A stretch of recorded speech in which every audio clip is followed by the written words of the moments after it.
Because when we do begin to see who God is, even when there are disappointments, there still is an inexplicable peace at times that we didn't expect. Hi, friends. Welcome to Joyce Meyer's Talk It Out podcast, where my friends and I talk about God's Word and the real stuff of life, and we hold nothing back. I'm Ginger Stocky with Aaron Cluley, Jay, and of course, Joyce Meyer. We're all in different stages of life. A young career woman and mom to 2 sweet kiddos. An accomplished songwriter facing an unexpected new life's journey. A leader, creative, and author with a heart for adventure. And a world-renowned Bible teacher whose personal story has impacted millions. And there's you. Because sometimes you just need to talk about life with your girlfriends. So consider yourself one of us, and let's talk it out. Hi, friends. I'm so glad you're going to talk it out with us today because we not only have a great topic that will be really helpful and insightful, we're going to find our way out of those pits that we get stuck in and really develop hope that will stay in our life, but we're going to do it in a super fun way because throughout 40 years now of women's conferences, Joyce has been doing some really exciting things that help make these lessons come to life for us. So we're going to be seeing some of that stuff. And honestly, women's conferences are just some of our favorite times. They're so fun. It's so fun as everybody's getting stuff planned and we're starting to work on stuff. There's excitement because we are also excited about being back out there. Yeah. And you know how funny Joyce is. So we were at a regular conference last weekend and I had these shoes on. They're fabulous, which by the I way. love. And you guys gave them to me. These were a gift because Ginger had written a book and we wanted to make sure that we gave her something that we knew she'd love. And we rocked it. We rocked it because she loves great shoes and we felt like those fit her. Yeah. So the pastor came in to tell Joyce hello and everything. And he said to me, he said, "I love your shoes." And I said, "Thank you very much. I'm pretty sure they're not Joyce's favorite." and she said, "Oh, I don't even look at what she wears anymore. I just let her wear what she wants and I try not to pay any attention." Which is just, I think says something beautiful about our relationship. Yes. It does. And also, you always look very cute. Well, you always look very cute. Here's where I got my vindication. So then for worship, it was Brian and Katie Torwalt, and Katie came out in the exact same shoes. Yes. I said, "I'm sorry, Joyce, you're the only one not wearing these shoes." I guess she needs them. She missed the Holy Spirit or something. Did. She missed them. I don't know. That's so funny. So many fun things, though, happen when we're out there and we get to laugh. We get to have so much fun together and we get to share Jesus in the most wonderful ways. Yeah, it really is so special. Yeah, super exciting. All of the memories I remember having at conferences and just all the lives that have been impacted by the conferences. I just know how pivotal it's been from even doing like the choirs with the men's choirs. Like that's some of my highlights. Some of my highlights are really getting those guys ready to come out there that cannot sing at all. I love y'all if y'all are watching, but they don't have. But this group of men who've been through such hard times, when they sang, you just saw Jesus everywhere. Yeah, so that's like one of my like pivotal peak moments, being able to lead those guys during those moments. Yeah, me too. Yeah. And this is the 40th anniversary, so we're going to plan a lot. Yeah, we are. Of really fun things. We'll tell you how you can join us. You really need to be here with us. But first of all, let's just dig right into something that we all understand and probably have been stuck in our own pit at one time or another, where you just don't understand what's happening and you just kind of want to sit and sulk in it. Mm-hmm. And there may even be a ladder right there waiting for you to get out, and you just don't even feel like getting up and stepping onto that first rung. So we're going to take a look at Joyce explaining what it's like in her pit. Now, Joseph is probably one of the best examples as the right way to respond to unjust treatment. And I'm sure that he had some rough days that the Bible doesn't necessarily tell us all about, but wow, what an example. And what a great account the Bible gives of gives us of somebody who was so unjustly and unfairly treated, and yet he didn't park at the point of his pain. Come on now. He went all the way through from the pit to the palace. And honey, that's what God's got in mind for you. You might be in a pit, but you don't have to stay there, because he's going to lift you out of that pit and set your feet on a rock. So just a few scriptures here in Genesis 37. And when they saw him, they being his brother, far off, even before he came to them, they conspired to kill him. They said to one another, see, here comes this dreamer and the master of dreams. So come on now, let's kill him and throw him into some, what? Pit. Then we will say to our father, some wild, ferocious animal has devoured him, and we shall see what will become of his dreams. Now Reuben heard it and said, no, don't kill him. And he said, shed no blood, but cast him into this, what? Pit, or well that is out here in the wilderness, and lay no hands on him. He was trying to get Joseph out of his hands in order to rescue him and deliver him to his father. When Joseph had come to his brothers, they stripped him of his distinctive long garment which he was wearing, and they took him and they cast him into a what? Which was empty, and there was no water in it. But here's what I've got to say. Joseph chose not to remain where they left him. I don't know where somebody maybe has left you. Maybe somebody you loved and trusted walked out on you, and you're sitting there now with a broken heart, but you don't have to remain where they left you. You can get up, you can shake it off, and you can go on and do great things for God. Joseph decided somewhere down within him that he was going to keep a good attitude and that he was going to trust God to do something for him in his life. So, in my pit, I wasn't this dressed up when I went into my pit, by the way. Because if you're going to sit in your pit, you certainly don't want to look good while you're in there. And I would sit there and just hate people. And, you know, if you live in a pit for a long time, you might as well just decorate it and make it kind of nice, you know, so you got something when you go in there. And so, you know, you can have pictures in your pit of all the people that you hate, and then it's like,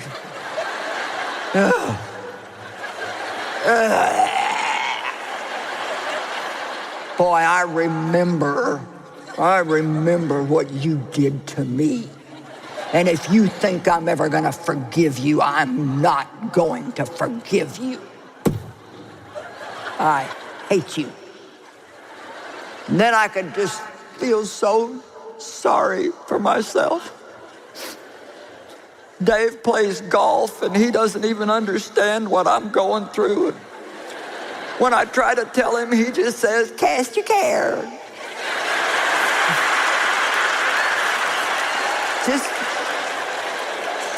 Just cast your care.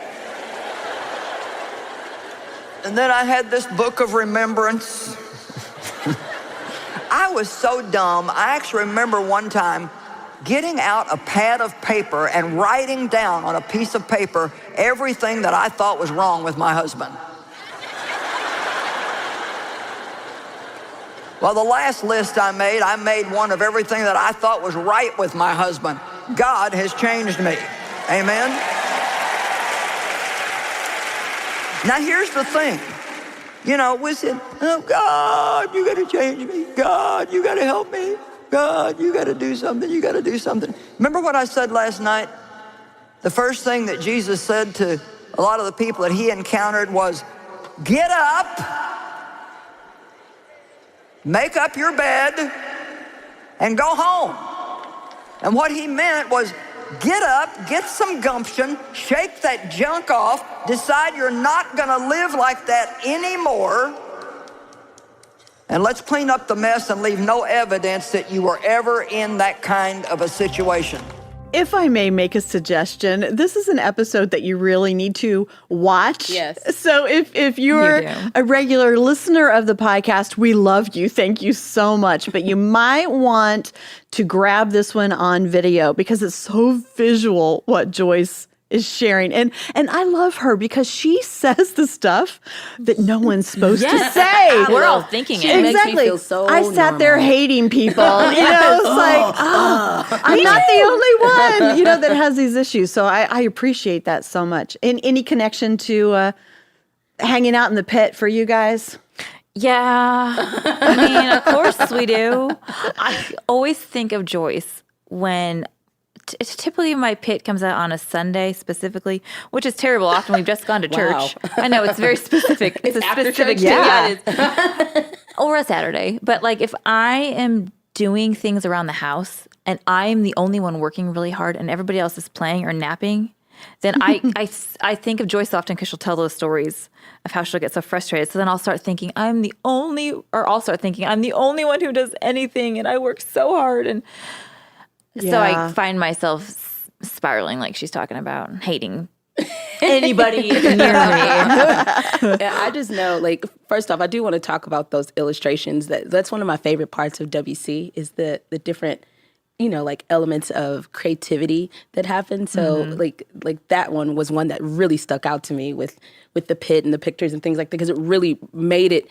more, because I've always somewhat identified with the story of Joseph. And so to see it in that way, and then to hear Joyce talk about how she processes in the pit, like even fast forward to today, it's like, man, even though I've learned that lesson, it's always good to have those refreshers to hear it over and over and over again, because you get into those moments. I remember when I was going through the divorce and I realized that there were pictures in my head of people that I thought would come through for me, that I thought would help me, that I thought would hold him accountable, and didn't. And I just sat in that pit, and I sat in that pit for at least a year. And I'm not even going to lie, I might be like a couple steps up out of the pit, but I think I'm still kind of in it, but I'm getting out of it, but You're climbing that ladder. I'm climbing. I've finally made, like she said, making the choice to get out of the pit. I love that she said she decorated her pit. I mean, honest, because I can get that so much. Like, I'm just gonna stay here and I'm gonna seep in it and I'm gonna make it really, really comfortable so I never want to leave. I like how low you said it. Comfortable. It's a pit. So do you relate? So Or is I'll it just tell you. Jay and I? Oh no, my goodness. I think everybody relates. But for me, so much of it is a self-made pit and not always the circumstances. It's so much more my thoughts and what I allow to pull myself down. When I was pregnant for our second daughter, Morgan, I got really sick. I mean, I was just vomiting for 9 months. I mean, I was just that sick. And I hate to even share that story because I know there have been times that Morgan's heard it so much that she's like, "Aw," and I'm sorry, Mom. and I don't want that because it was the best carrot at the end. I would go through all of it again for her. Yeah. Absolutely. But at the time, when you don't know that wonderful thing you're going to have at the end, what I did to dig that pit and to decorate it was I started thinking things like, this is not about the pregnancy. I am going to be this way the rest of my life because there is something really wrong with me. And all those things that I've worked for and built, I'm not going to be able to do anymore. All those dreams that I had. And I'm not going to be able to take care of these children because this is where I am now. This is what my life is. I can't even lift my head. And so much of that was not just the physical reality. It was the spiritual and emotional reality that I allowed it to become. And it's so different when you begin to allow God to clean out the cobwebs in that pit, instead of me wallowing in it and say, from the couch, Tim, can you bring me a cracker? I'm hungry. But instead to begin thinking tomorrow could be better. There is hope. And I think that's really the key. Where does that hope come from? So I stayed in that pit a long time. Sometimes it's more comfortable.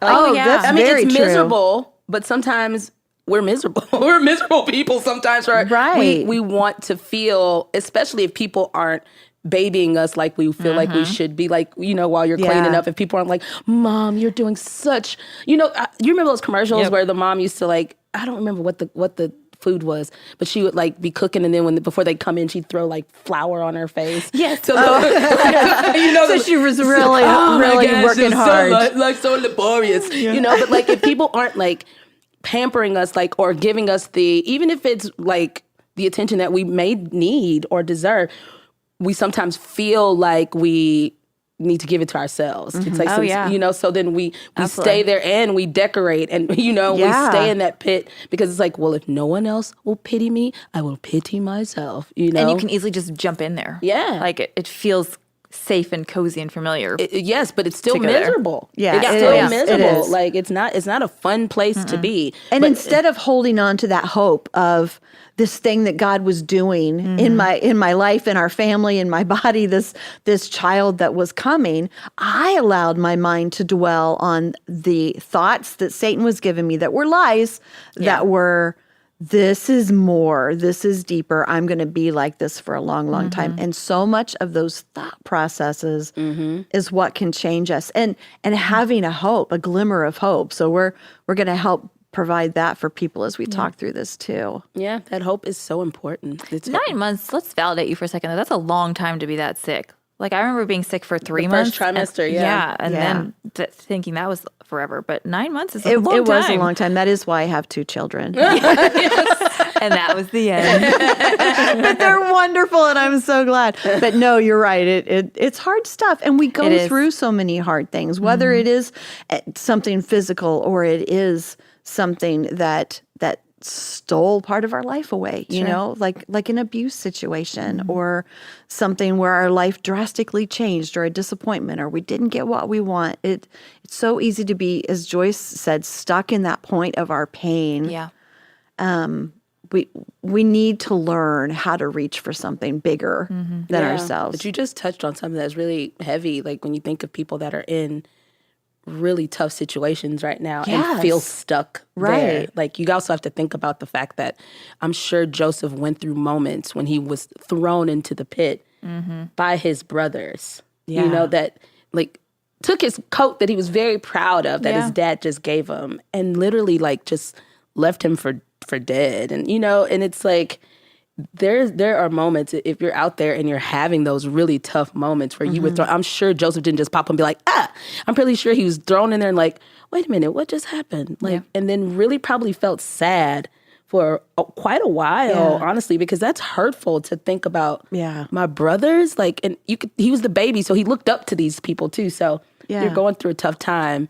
It's okay to feel sad. Yeah, it doesn't mean it's not reality. It doesn't mean you don't feel it. It means we need help making a choice not to dwell there. Yeah, and figure out and find that hope to say, like, okay, it's not going to always be like this. Yeah. So this is where that hope comes from. And this is another great example that Joyce gave of how, because of what Jesus did for us, he takes that pain, he takes that damage that's happened in our life, and will exchange it for something beautiful and for his righteousness. So Joyce had the wonderful idea of an exchange store, which I'm all about, because as a shopper, I do return a great deal of what I purchase. You are an excellent exchanger. Because it's either I don't want to try it on now, or it didn't really work the way I wanted. So I have a constant stream of things coming and going. Anytime I've ridden in your car, there is always a bag that is about to go back. So I love this exchange store. It's like, this is my love language. And then, of course, I also had the opportunity to play an angel in this, I remember as you'll see. And so, it was just typecasting, let's admit it. I'm Joyce said, I need an angel. I'll get Ginger. Those two go hand in hand. That role was made for you. Something like that. So let's take a look and get this visual and this important message of whatever it is in our life that is old and beat up and not serving us well and bringing us down. God will exchange it for his beautiful thing. Let's just say that I've had this purse for like oodles of time, lots of time. And it's like, man, the handle's falling off, the zipper's broke, the kid's got it colored on it. It's just bad. And I heard about this store called the Exchange Store, and somebody told me that anything that I've got that's old and worn out, I can take it back there no matter how old it is, no matter how long I've had it, and they'll give me a brand new one. That's just really hard to believe. But let's just try it out. So let's see here. Yeah. Oh, open 24 hours a day, 7 days a week. I like that store. Never closes. Hello. Hello. Can I help you? Yes, well, first of all, what is your exchange policy? Oh, well, do you have your receipt with you? No receipt. Doesn't matter. Okay, here's our exchange policy.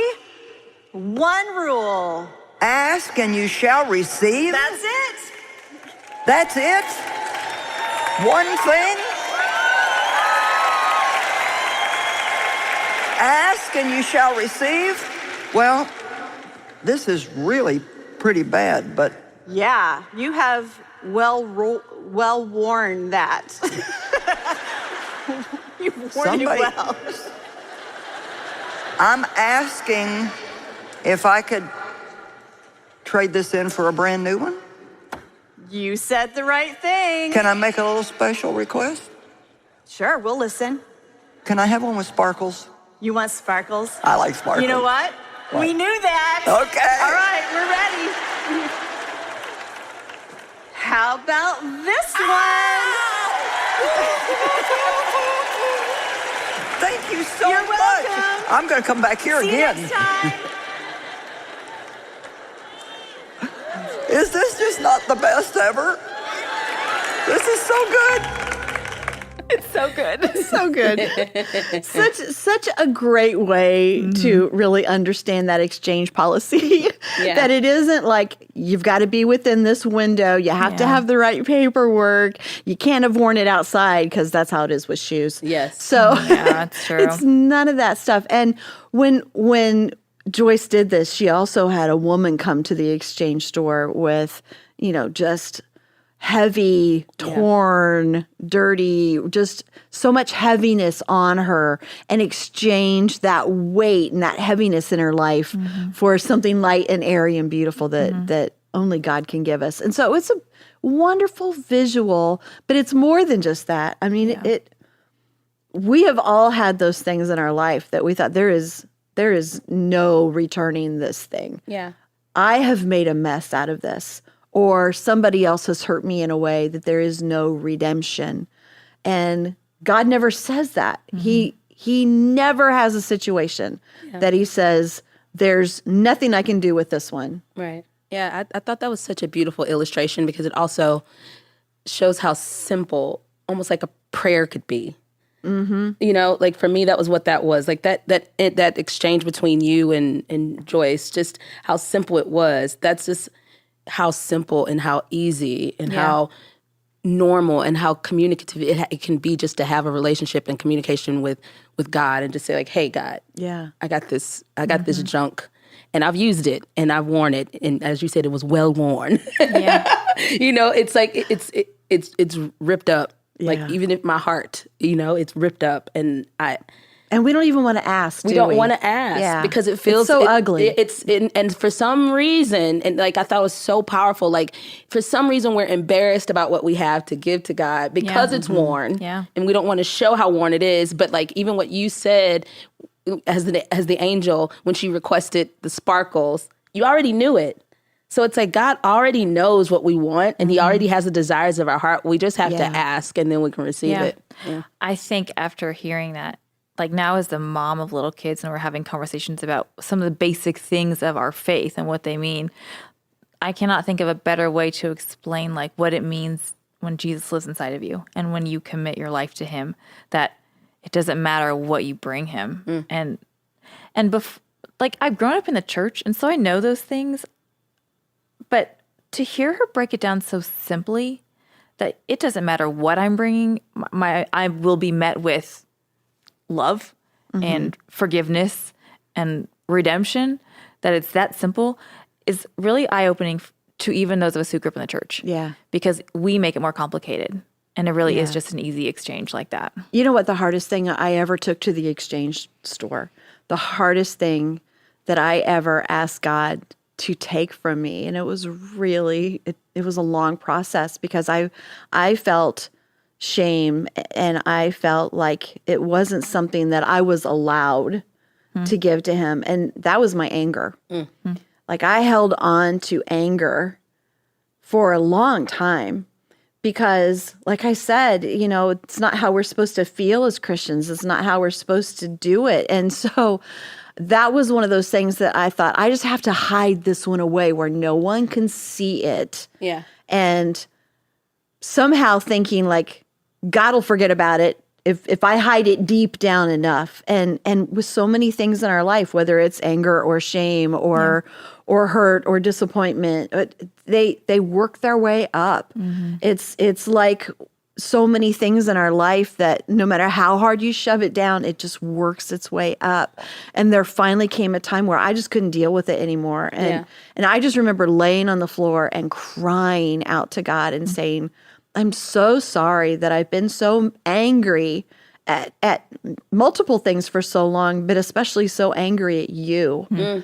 And will you please help me with this? I don't know what to do with it. And it really was that kind of simple prayer and conversation, like you said. And I can't tell you exactly words or how it went, but it was just like a lifting. Yeah. And it was replaced with a peace that I didn't have for so long. It's that kind of very, very real exchange that just changes everything for us. I bet it was scary too, because you wouldn't expect that God would meet you with Exactly. love when you're angry at him. Right.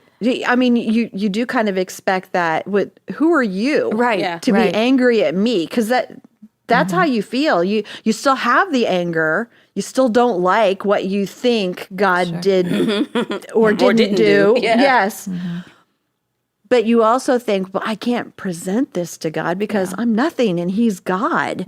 And instead of saying, go sit in a corner for 12 years because I'm tired of your attitude, it was like, let me have it. I love you. And I don't want you to have to bear that anymore. And that's what Jesus is all about, is to bear this stuff for you. Yeah. And I don't even know how to describe it. It was just such a surprise, maybe. Yeah. And totally changing for me. Yeah, I'm actually going through that right now, where I've really been warring with God, and I was upset. I was just really upset with him. But what's helped me get through it is talking to him about it, But during this illustration, one of the things that popped up in my head that's probably the hardest thing for me to accept about the exchange store is understanding that the exchange store is open to everyone. Even those Even the ones that you don't think deserve it. Yep. Yeah. That's hard for I me. get that.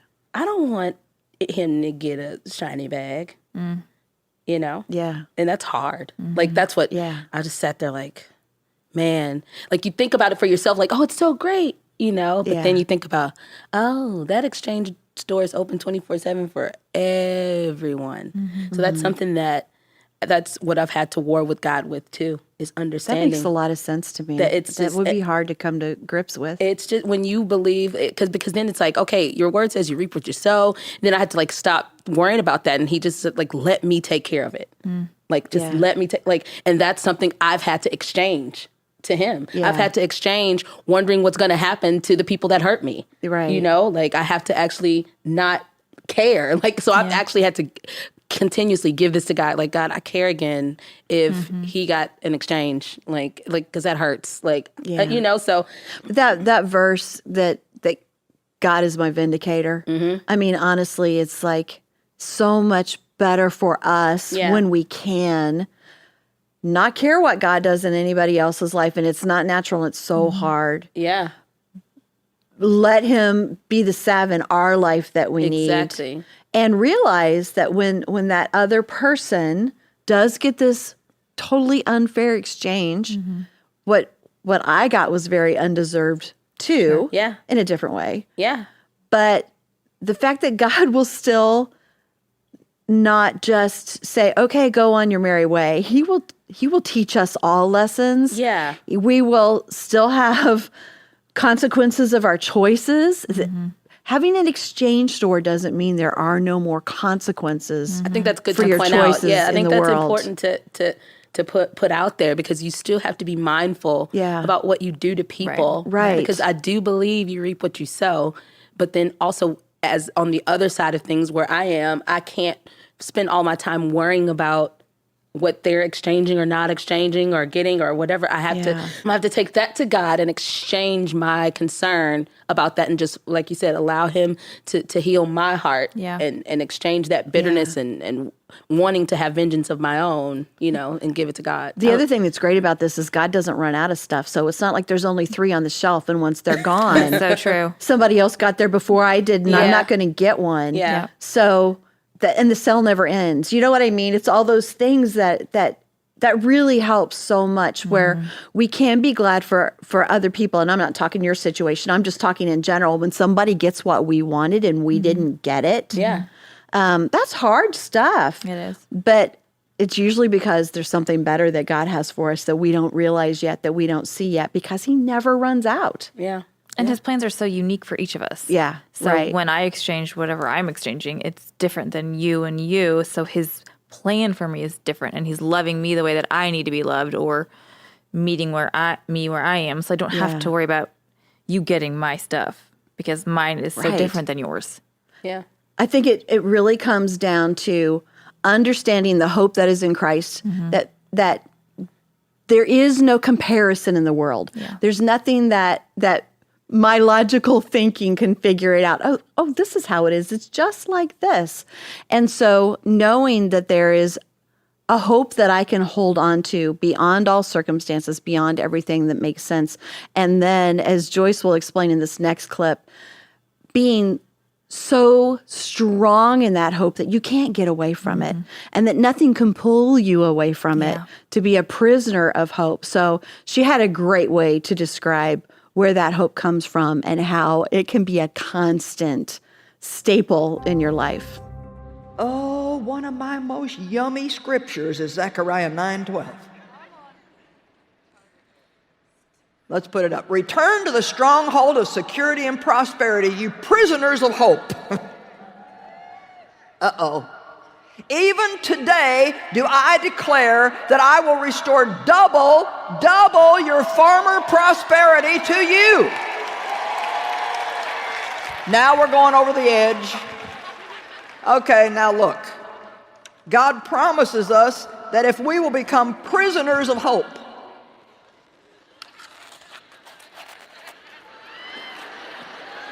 you know what that means? I'm locked up in hope. I can't get away from it. I can't get out of it. Hope. Hope. Hope. Hope. Hope. Everywhere I look, hope, hope, hope. When you do that, the devil does not know what to do to you. Now listen, the devil will attack us. He'll come against us. He'll come with negative thoughts and trying to tell us that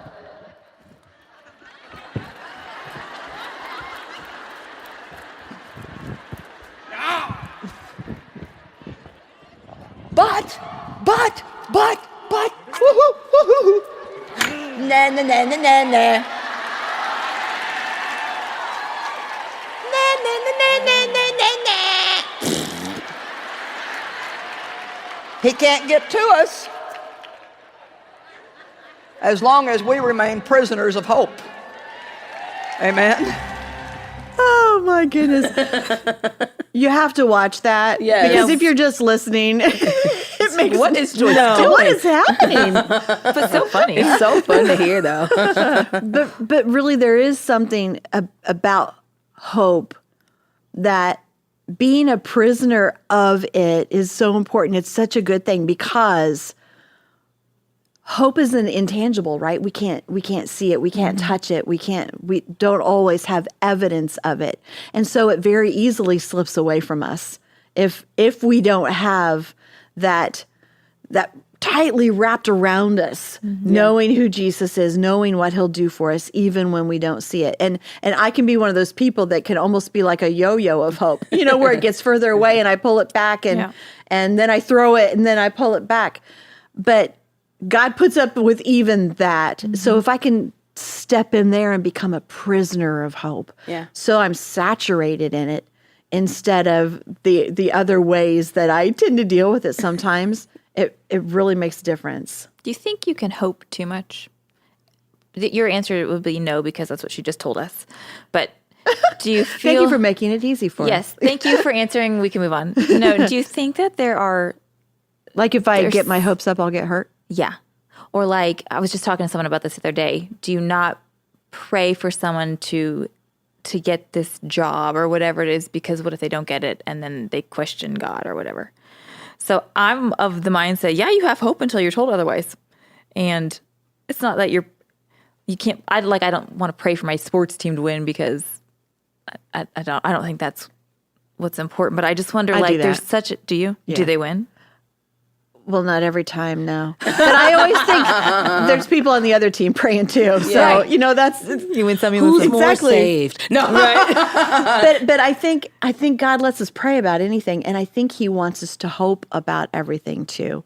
And you're right, our hearts are delicate. They are. And so it is hard when we have a hope in something in particular that doesn't happen the way we wanted, or we didn't get what we asked for.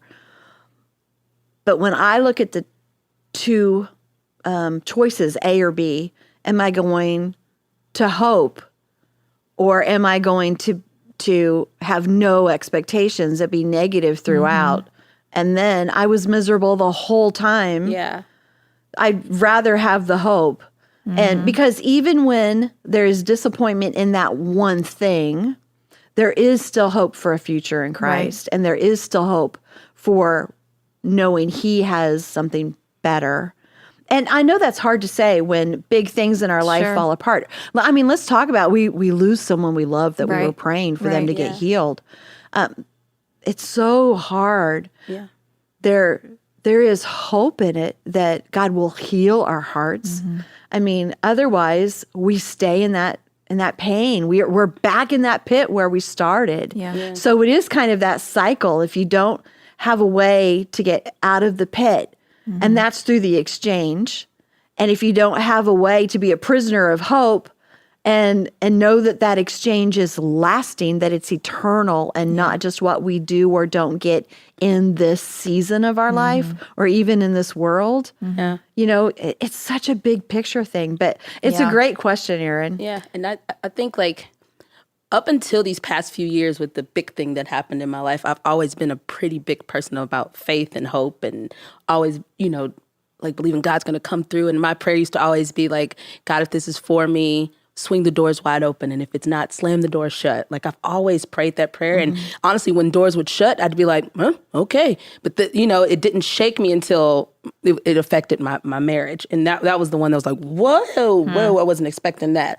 But honestly, what I've tended to do for the most part, and what I'm kind of getting back to now, kind of post-trauma, is praying like the 3 Hebrew boys. That's always been my go-to, is to say, God, please deliver me from this. Yeah. And from this fire. Yeah. And if you choose not to, I still know that you were able to. I still know that and I think that that's what it's most about, is just having hope and knowing that he can do it, even if his will was to not do it, even if his will was to not, deliver us from that, or to heal us from that, or, or a loved one dying. Maybe that person doesn't make it, maybe that's not the will of God. Just saying, God, if you don't heal me of this, or if you don't do this, I just know that you could. Yeah. I know that you can. I think that's good.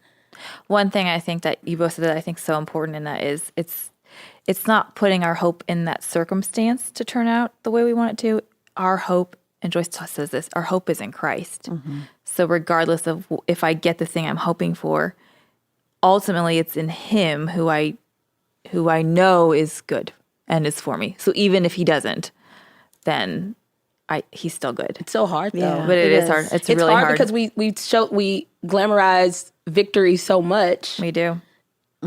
that it's hard to accept defeat or hard to accept the opposite of victory, you know? And I think so many people are turned away or I'm sorry, I should say they run from the gospel because they were let down. Yeah. Because they had hope and then they were let down. hope deferred makes the heart sick. You know? So learning how to still have that even though you have been hurt is Yeah. Yeah, it's almost like life can very easily be a series of disappointments, one after the next, after the next.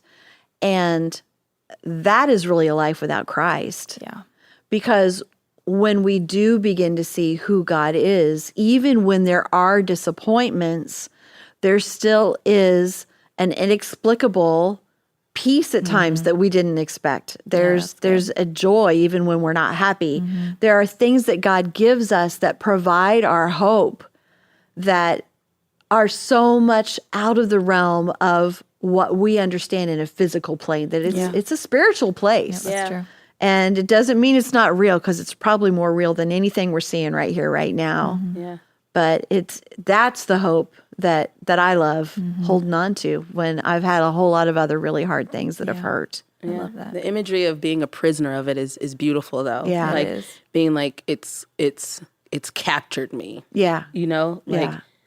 you think of someone trying to break out of it, you know? Like You just can't. You just can't. Yeah. You know? And so that's something that I really pray is, God, help me to be a prisoner of hope. Help me to always believe. Help me to believe that there's something on the other side. You know, help me to believe that this is going to work out for let me believe that all things work together for the good of them that love the Lord. Let me believe that that you'll do exceedingly abundantly above all I can ask or think. Because right now I don't feel it. But like that prayer of, Lord, help me to be a prisoner of hope so that I can always, I mean, like you said, it's less miserable to have something It is. to look forward to. Right. You know, like It's a kid. true. It's like, I remember my daughter when her and her cousin used to play, and I would say, okay, you only have a couple more hours before, your play date's over. And instead of them like living it up those last couple hours, and they were like 5, 6, they'd be like, oh, they'd mourn. Like, oh, I can't believe It might as well be over now. It's like, I can't believe you're leaving me. It's like you've literally wasted your last couple of hours being sad and crying. Like they literally would console. It was cute though. They'd be like, I'm gonna miss you so badly. And I'm like, I shouldn't even told you. Right. Like that, but it's like we could either be example. miserable during that time, or we can play and have fun, and have hope. Yeah. But that's why we need these conversations. That's why we need each other. That's why we need to gather as women, and we need to have the women's conference, and we need to be encouraged. We need to know how to climb out of that pit that we're in and grab that exchange that God is offering us and see where that hope is. I think it's all so valuable and so important. Absolutely. And we've had so many great things over. Well, Joyce has been doing the women's conference for 40 years now. That's amazing. I know, it's incredible. When you think of any kind of a conference that's been around for 40 years, there are not a lot. No. So that's quite extraordinary. Yeah. And all of us have been around for a lot of years at the women's conference. And in fact, I don't know if we're officially allowed to say this, but I'm just going to do it anyway. Do it. We're going to do a little meetup. So if you guys come to the women's conference, we would love to just say hey, and all of us, you just spend a little time, So fun. nothing big, So nothing fun. official, but let's do a little I hangout. think it'd be All right. fun. Yeah. You're like, cool, that's cool. Yeah, I'll be there. Sounds fun. So this year's 40th anniversary women's conference is one that you do not want to miss. It's going to be spectacular. We have wonderful guests. Of course, we have Joyce. We have wonderful music and so many surprises, big things that we are planning that are going to be so fun. And now's a great time to register, because when you do it, if you do it before, let me find the date, May 31st, you'll save cash. So we've already told you about free Done. exchanges at the exchange store, and now you're saving cash. So this was just a really productive We're just shopping here to trip. help, you I know? know. So register before that date and save some money. And if you don't do it today, which I think you should, just do it sometime because we really want to see you there. The dates are September 22nd through the 24th, and we're going to have so much fun. So we hope to see you there. Go to joycemeyer.org/lovelife to register. Anything else you guys want to tell them why they should come? Man, it's just fun. You want to know one of my favorite things? This is more serious about it, but when you were talking about how much we need women to gather together and have these conversations, one of my favorite things to hear about is how the ladies will go back to their hotel rooms at night and they will stay up for hours dissecting what we just did. They do exactly what we just did and have these conversations of how do I take what I just learned and apply it to my own life. So basically you get to talk it out yourselves. Yeah. But I think it's so cool to see how they have the experience with God over the weekend. And one of the things that I think is so powerful, especially post-pandemic, is that gathering. Yeah. And so many people haven't gathered. Yes. But even before the pandemic, I just remember being in those rooms with thousands and thousands and thousands and thousands of women worshiping. Like, it's nothing like a woman worshiping, I mean, we like guys worshiping too, but it's nothing like when we cry out to God and worship together and that unity that you feel in the room. It's like a little piece of heaven. It is. It's literally like a little piece of heaven to hear all of God's girls in the room singing to him and worshiping him. So it's powerful. Beyond the fun, because it's very fun. Joyce and the team never pull out, they always pull out the stops. So you're gonna have a great production. But the thing that really gets me is just the tears and the joy and the unity we get when we're worshiping together. And what God does. Yeah, he does so amazing. much. Just seeing women around praying for each other, it's so powerful. It's an amazing experience. So we will see you there in September, and we'll see you right here next time for Talk It Out. Thanks. JoyceMeyer.org/talkitout is a wonderful place. Check out all of the episodes and to get to know us a little better. Please don't forget to subscribe wherever you listen or watch Joyce Meyer's Talk It Out podcast, and let us know what you're thinking. Your voice is important to us.